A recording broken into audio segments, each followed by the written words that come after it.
Halo, Ahmed Ally, umesema kwamba mchezo wa Simba wa Jumapili watu wasichome fataki, watu wasilete vurugu, watu wasifurahi, wasienjoy, waishie tu kuangalia wamenuna tu.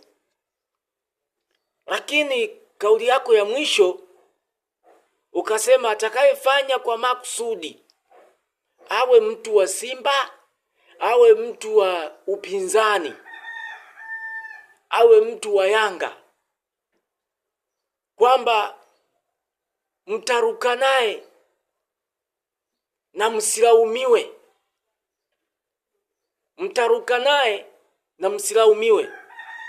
Hivi utaruka naye, we serikali imekuangalia tu, usilaumiwe, serikali imekuangalia tu, alafu umesema Simba mnafungiwa hovyo kwa sababu ya vurugu na fujo. Sasa ukiruka